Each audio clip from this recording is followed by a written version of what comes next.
Over the weekend, Tariq Nasheed held his rally for reparations in Washington, D.C. With midterm elections right around the corner, Roland Martin made sure to address the rally on his own show, criticizing the movement, saying it won't help black people get anything done. Instead, Martin advocates for voting as the right way to initiate change instead of making demands. Now, before we get to today's topic, don't forget early voting has started. Voting is not the only answer, but it's a powerful tool we have for change, so don't waste it. If you're in Georgia and need a ride to the polls, call the People's Agenda at 877-524-8683. Today we have our Comedy Hype analyst, Capone Pierre, calling into the show, along with a very special guest, comedian Byron Bowers, to give their thoughts and reactions. But first, let's take a look at this clip. Oh, and let me go ahead and say, y'all can go to that little reparations rally on, say, November 5th. Y'all ain't getting nothing, not even H.R. 40, if they control the House and the Senate. You can rewrite it all day. You can have Darity. You can have Yvette, Antonio. They can do whatever they want. You will get nothing because not one Republican even remotely supports reparations. Then what y'all gonna tweet about?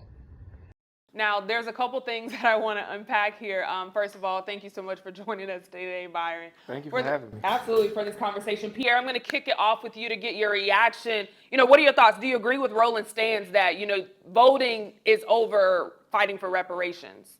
Yes, I do. Well, of course I do. I'm half white, so put it in the comments. What else would I say? But what he's saying is true. You get the Republicans running that Supreme Court. All that we're talking about, they're going to give us, they haven't given us money since. I'm not saying not to fight for reparations, but the biggest picture will be, who's running the Supreme Court and this government and seeing what we get out of it. Because you can sit there and yell and say, well, they ain't never gave us none anyway. Well, then there you go. They ain't never gave you nothing anyway. So why do you think reparations will come tomorrow? They ain't never gave you nothing. But putting yourself in a better position, like Roland Martin is saying, is what I agree with. I don't agree with him calling his the reparation gathering as something small and little. Like, don't belittle that now, man. Tariq is trying to get some his voice being heard, and it should be heard. So I don't have a problem with him saying what he wants to say as far as Tariq, getting his word out there. But I think the real thing is I don't know if reparations is going to get passed or something like that. Not with a House that's going to be full of Republicans and a Supreme Court. Just don't see it happening. Absolutely. Capone, let me bring you in and get your thoughts and reactions on that. What do you think? Do you agree with Roland's stance saying that, hey, voting is more important than fighting or rallying for reparations? No, I don't agree with him. I see his point of view, though. The only thing is that there was a time when the Democrats had the full House and we still didn't get reparations. So to me, it's like, what difference between Republicans or Democrats? They had the House at one time and nothing came about it. So with that being said, he has some very, very good points, but at the same time, we have to try. We got to keep trying. And the real thing that we're missing here is the Roland Martin and him coming together. All we got to do is come together and fight like every other group fought, and they got what they wanted, but we just can't seem to come together. And that's what every aspect of what we fight for. Absolutely. And man, Capone, I definitely want to make sure we dive into that because that's something that I feel near and dear to my heart as well. But Byron, let me bring you in again. Thank you so much for joining us on this conversation. But I'm interested to get your thoughts as well. What's your reaction to? Do you agree with Roland's stance that, voting is more important or should take lead over rallying for reparations? I'm with Capone. I think both should be done. I think I'm more like what Dr. Claude Anderson said, where you hit them financially. You buy politicians, and you lease them. And that way you got somebody on the inside to get it done. I'm always about that because that's how I get things done myself. It's almost like taking a gangster approach. But it takes generations to do it. Right. But you got to hit them from every angle. And it got to be done silently. So if I had to choose, I would, it's hard to choose one. I think we got to hit them with everything. That's the only way we're going to get it done because they have their own agenda, Democrats and Republicans, and I think that on the sneak tip, they both work together. All right, well, let's dive a little bit into what Tariq believes because there's differences in people's opinions of what reparations should look like. Tariq believes that the reparations should be for foundational Black Americans, which are descendants of slavery. So, Pierre, I'll come to you. Do you agree with Tariq's stance that foundational Black Americans should get reparations instead of all Black people? Pierre? At the end of the day, we need reparations. I mean, it's not balanced. America is not balanced for especially for the Black man and Black woman. So yes, I think we should get it. Don't know how to go about it. I mean, if rallying gets people to hear more about it, because people said, like Capone said, I agree, it hasn't been done before. I don't know, have we been rallying hard enough? When times change. Now we have a different power. Each generation makes it more powerful. Maybe this might be the generation that makes it more powerful. We have social media. Back 20, 30 years ago, we didn't have social media. When there was a little riot, a rally going on, no one really heard about it if no publication besides BT or somebody that covered it. Now the world can see it. So this might be the right time, to make some noise to get reparation. I still think, like you said, we both should work all together. I don't have a problem with Tariq getting his thing, Roland, what he said, and we should vote. We should go ahead and vote. Now, if you don't think you're not going to vote, you think reparation is going to happen while you're not going to vote, I don't see that happening like that. So we should work together. As you said, we should work together on this thing.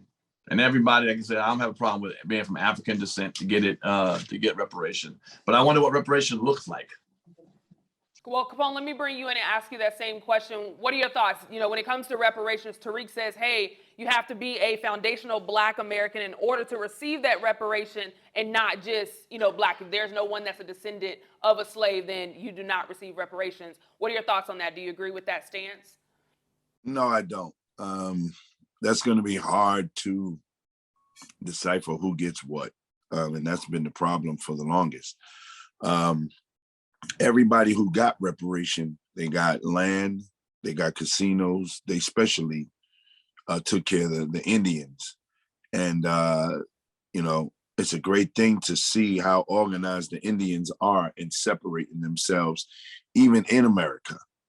And they just won't give us that same type of opportunity, because, and I'm not ashamed to say this, we're the most powerful beings on this planet. And they know it, and they keep doing things to separate us. Y'all see what's going on in the news right now, as all of these guys that's been interviewed, even for the Kyrie Irving thing, no white person has been asked this question, how they feel about it. Those same people that's on the panel with Shaq and Charles, Ernie Johnson, why they didn't ask him? Because they know what they're doing, and they're going to keep doing it to us until we come together. That is a form of separation right there. And regardless of what Kyrie's beliefs are, those are his beliefs. Should he be punished for what he believed in, and Amazon not be punished for putting it out there? So, it's a thing where they use these tactics, and they've been using these tactics to keep us separated. And as long as they keep us separated, this is just another form of tactic of separation, where Americans can get it and non-Black people from America. Right. We all deserve something. Absolutely. No, I couldn't agree with you more. Let me bring you in, Byron, and get your thoughts on that. Black only. You know what I mean? If your great-grandma didn't have a breastfeed a young white child, then this ain't got nothing to do with you. You know what I mean? This reparation is to even help us catch up with the Africans. Different household. I got African friends. They got different mentality. They got different household. Why? Because they ain't got the trauma we got. We f***ed up. You know what I mean? So that's what makes us a dope-ass people, because of the traumatic experience that we survived. Now, y'all can come and join us, my Haitian brothers, my African brothers, my Jamaican brothers, after we get this money. Don't f*** this up for us. I love it. I love how you just took. But what's funny, and then this is a serious situation here.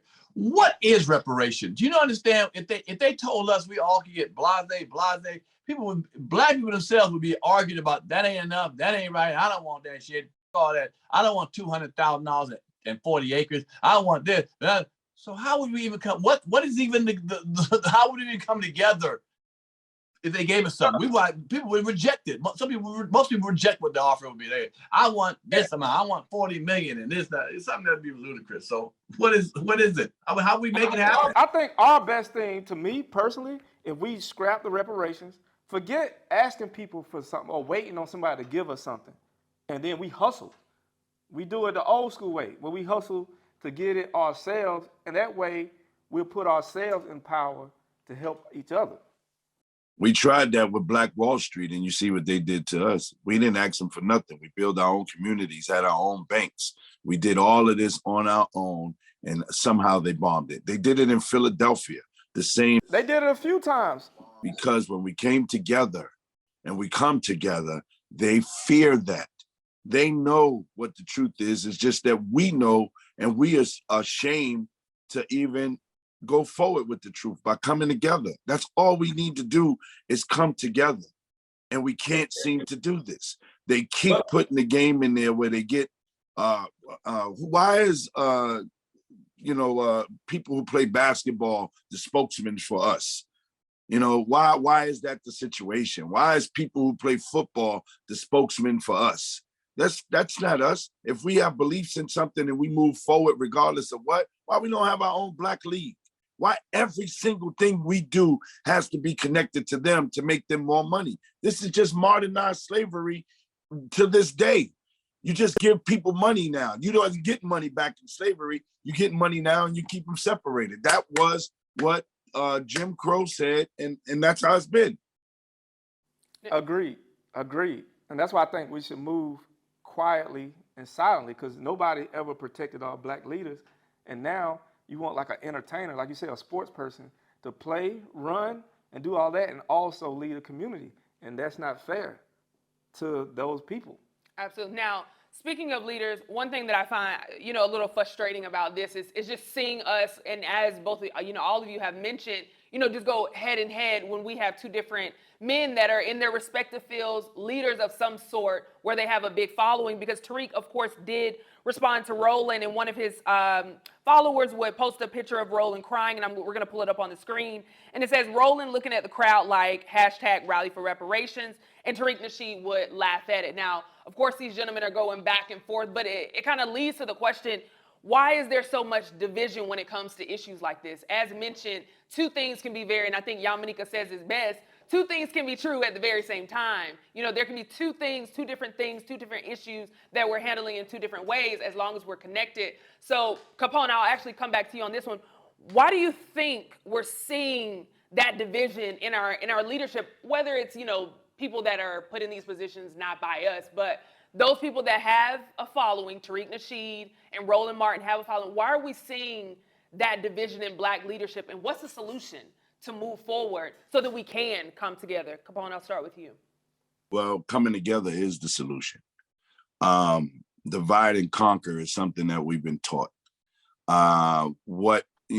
Jealousy is a very, very, very bad sickness.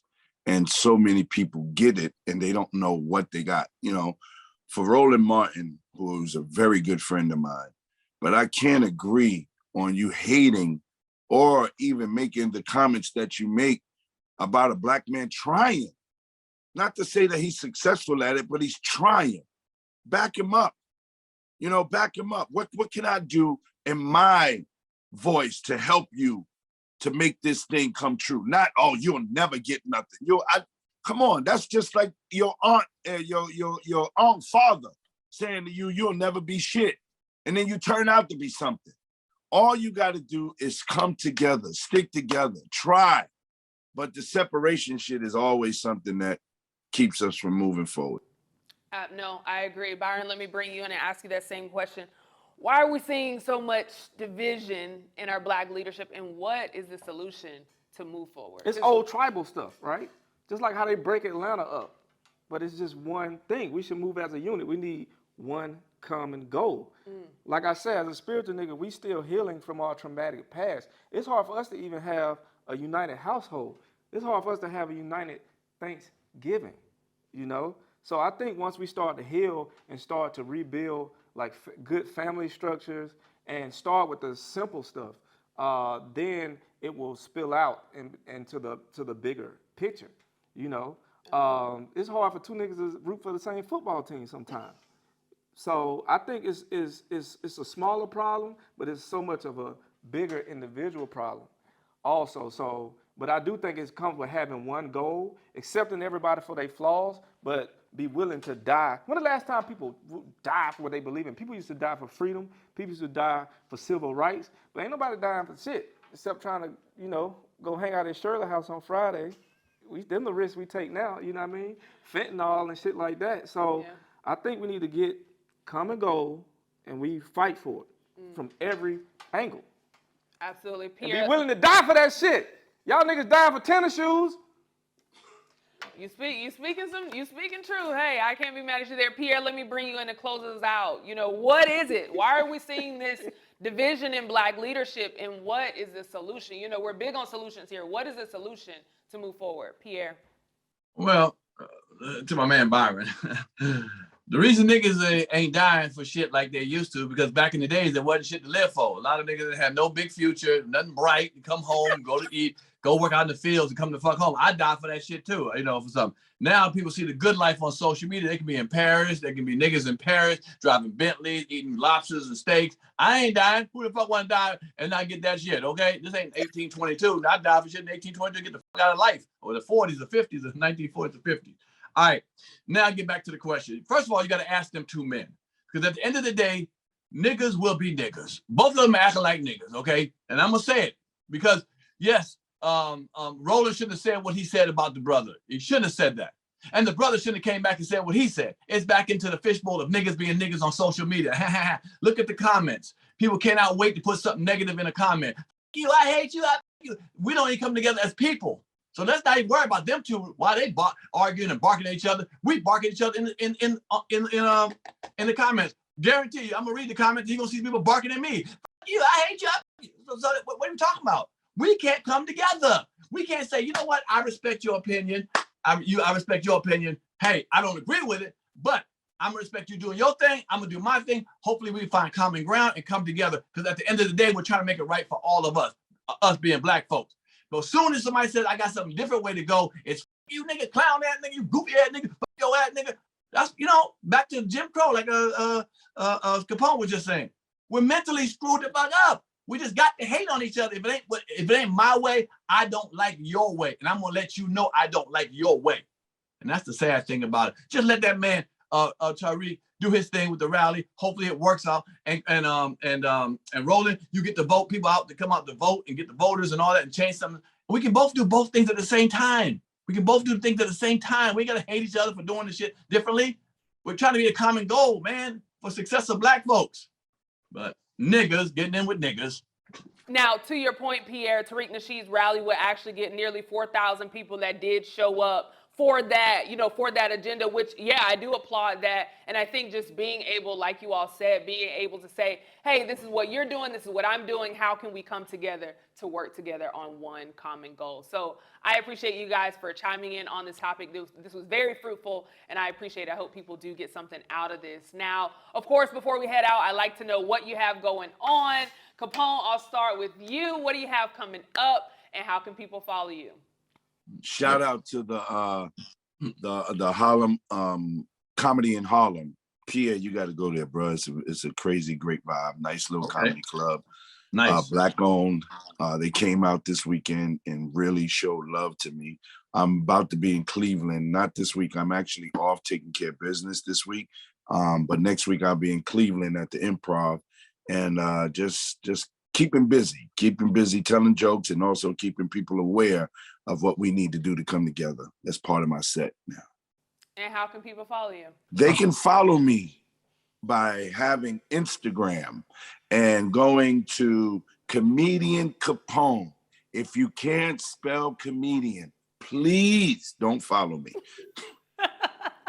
I appreciate that. Pierre, what do you have coming up, and how can people follow you? First of all, shout out to the folks at the Stardom, Alabama for selling it out. Appreciate that show. Great show. Had a ball with those folks.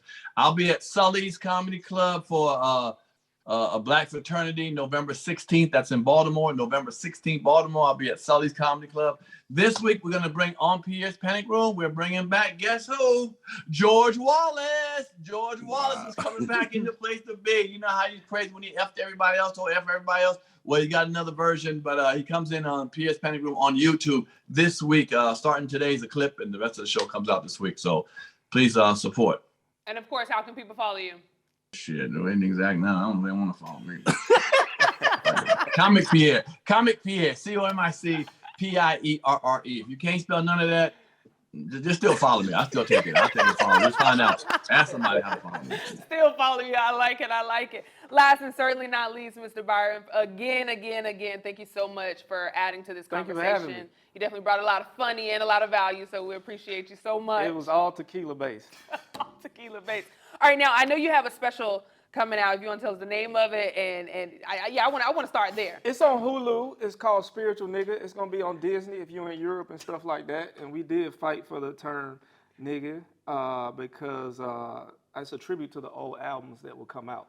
So it's certain ways, there's certain people that can say it, and there's certain people that has to whisper it. But either way, it's word of mouth. What made you choose that name for the special? Because it's the tribute to like old albums and how people would have to sneak in basements and listen to albums, and I wanted to add a little bit of that flavor to the special. Yeah, well, I'm super excited. Now, I know earlier you talked about, just that separation that we're seeing in our culture, but also here in Atlanta. Yeah. And I know you chose to shoot this actually in Decatur specifically, which is still, like you said, you still consider that Atlanta. What made you choose Decatur? Because I grew up on the east side. I grew up in Clarkston, the Decatur and Scottsdale area. And I wanted to bring something home. Like I've been around the world. Like I used to sleep in my car in LA, and I traveled the world, and I've done shrooms. And I had a good trip, and I wanted to bring some information back to my people back home, dealing with the stigma of mental health and depression and suicide. So it's kind of like more of an indie film than like a special, but it's something that I think needed to do it in this place, especially because I grew up in this place, and a lot of my trauma came from this place. And as a healed, semi-healed person, I wanted to bring that home. That's beautiful. Well, I definitely look forward to it, and I know a lot of people are going to enjoy that. Yep. Now, of course, I asked these gentlemen, and I'll ask you as well, how can people keep up and follow you? Follow me at Byron Bowers on Instagram. November the 20th, I probably will be in, November the 20th, I'm doing chocolate sundaes in the Laugh Factory in LA, and then I'm gonna go to Turks and Caicos to perform for the Fish on Mushrooms. So if you're there, check me out. Also, I'll be in the ocean high. Well, Hey, can I ask you one quick question, Byron? Yeah. You can make it small, real quick. What was that fight for to say the N-word with Disney? I mean, what did you have to do? Give up or whatever? They just cool with it now? Corporations can be sneaky. So what I gave up was like extra promotions on their side. But it's more about, like I said, the way we move and how we move and what we learn. And that is something that I could talk about probably off camera as I navigate through show business, because it is tough for. All right, text me because I like the word and I want to tell everybody. Yeah. So they did bleep it out. They did bleep it out and put asterisks and stuff in there, but I think we all get the picture. We all get the picture by now. And it was FX when I sold it, and then Disney bought everybody. So get some Disney. Oh, so what? It didn't go directly to Disney at first. Okay. No. But Disney liked it too, and they scooped it up, and they still decided to release it. So shout out to Mickey Mouse for that. You know what I mean? Man, nigga, I'm proud of you. I'm proud of us. Hey, this game ain't easy. You know what I mean? We lose. I'm just messing with you. We losing comedians, hand over foot these days. So, the older I get in the game, I probably for now won't shit on another comedian, because this is a journey. Yeah. This ain't no easy thing. It takes a certain spirit. So I think as comics, we all need to come together too in the overall scope of show business. Absolutely. Well, I definitely, again, thank you so much for joining y'all. Us. I look forward to watching that special. Again, you can catch a special on Hulu. And if you want to tell them one more time the name of it. Spiritual Nigga. You know what I mean? But if you black, you can say it. If you white, you can whisper it at the water cooler. And I think the Nazis pronounce it Spiritual Nigga. If they watch it. I don't think they watch it. If you do, write me. I'd like to know your thoughts also. Do Nazis watch Comedy Hype? I guess we'll find out to this in the comments. Again, I appreciate you gentlemen for chiming in on this topic. Of course, you heard from us. Now we want to hear from you in the comments below. What are your thoughts of Roland Martin calling out Tariq Nasheed for his rally for reparations? Again, before we head out, don't forget to vote. And if you need a ride to the polls, call the Coalition for the People's Agenda at 877-524-8683. Once again, that's 877-524-8683. For Comedy Hype News, I'm Symphony Thompson. Put it in those comments. Read the comments on this. What's up? I'm Terrence Sims. For years, you come to us to get the latest news in comedy and for your favorite comedians. Now, you can come to us for even more news in the world of sports, music, and pop culture. We're bringing you some of our classic shows you love, like Unforgotten, the Comedy Hype News Show, and more one-on-one interviews. We're more than just laughs, we're the culture, the leader in truth. And well, your streamer got a little more blacker. Welcome to Hype Plus.